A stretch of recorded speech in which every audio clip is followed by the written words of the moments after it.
અત્યારે સોશિયલ મીડિયાનો જમાનો છે। માણસ પોતાનો બિઝનેસ પ્રમોટ કરવા માટે રીલ બનાવરાવે, તો આવી જ એક રીલ એક યુવાને જોઈ। પોતે આઈસ્ક્રીમની દુકાન ચલાવે છે, એમને માવાની જરૂર હોય છે, તો આવી જ એક રીલ જોવે છે કે સસ્તામાં માવો મળશે, એટલે કોન્ટેક્ટ કરે છે અને 36,000 રૂપિયાનો માલનો ઓર્ડર આપે છે। અને ઓલાએ કીધું કે ભાઈ સૌથી પહેલાં તમારે પેમેન્ટ કરી દેવાનું છે, તમારો માલ તમારી જગ્યાએ આવી જશે। એટલે 36,000 રૂપિયાનું પેમેન્ટ કર્યા પછી એમને આઈસ્ક્રીમ માટેનો માવો મળતો નથી।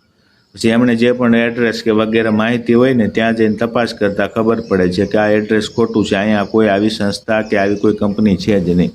પછી આખરે પોલીસ ફરિયાદ કરે છે।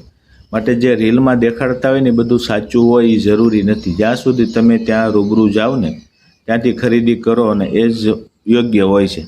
કારણ કે અત્યારે દરેક લોકો રીલ બનાવે છે અને 1,000, 1,500, 2,000 રૂપિયા આપીને કોઈની પાસે પણ રીલ બનાવી નાખે કે ભાઈ રીલ બનાવી દો, અને ક્રિએટરને પણ પૈસાની લાલચ હોય એટલે કાંઈ પણ જાણ્યા વગર રીલ બનાવી નાખે। માટે નાનો મોટો બિઝનેસ કરતા હોય કે ખરીદી કરતા હોય, રીલ જોઈને ત્યાં રૂબરૂ જવાનો આગ્રહ રાખવો। બાકી આવી રીતે ઘર બેઠા મંગાવશો અને પહેલાં પેમેન્ટ કરશો તો તમારી સાથે પણ છેતરપિંડી થઈ શકે છે।